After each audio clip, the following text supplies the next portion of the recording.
So let's go over what I was talking about, which is where does the money go in your organization? So as I told you before, I paid between $600 and $800 a month in my last organization in licensing fees. That's for one school, not for two.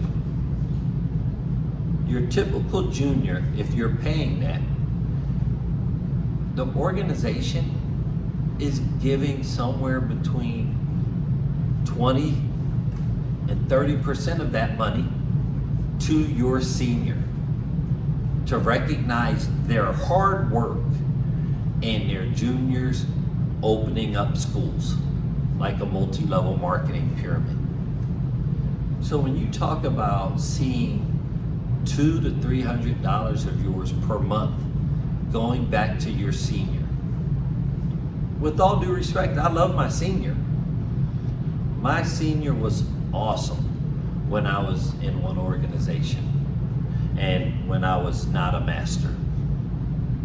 However, I need that $300 a month to pay the electric bill, to market my school a little more, to be able to take that $3,600 a year, two schools, $7,200, and now maybe I can bring in a part-time staffer.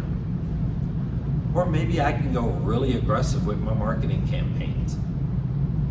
Again, being part of an organization isn't always what it seems to be or all glammed up. I know successful people who have run independent schools and are doing quite well. Their tournament circuit is doing well as their school participation is actually increased because you don't have bad judges, you don't have regional differences at tournaments, and the quality goes up because the vision is being seen through your eyes or very few people, so that it's being distributed and disseminated consistently and there won't be regional differences. Same thing at tournaments. I know a lot of organizations take $60 at your tournament and $10 of it is going back to the other school owner in the form of a kickback for doing his or her job.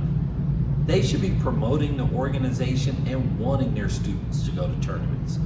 The last thing you should have to do is give them kickbacks. Now, if you want to give them gifts because they come to your tournament, absolutely, that makes total sense.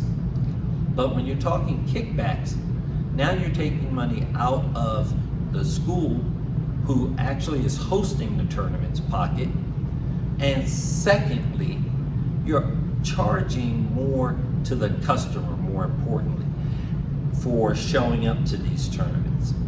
And if anybody deserves that kickback or rebate, is the customer or the tournament host.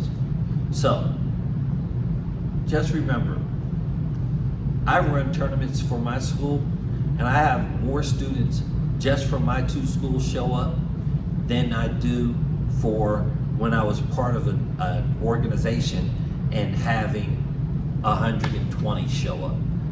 From California to Nevada to Texas showing up, and you're still only getting 125 to participate.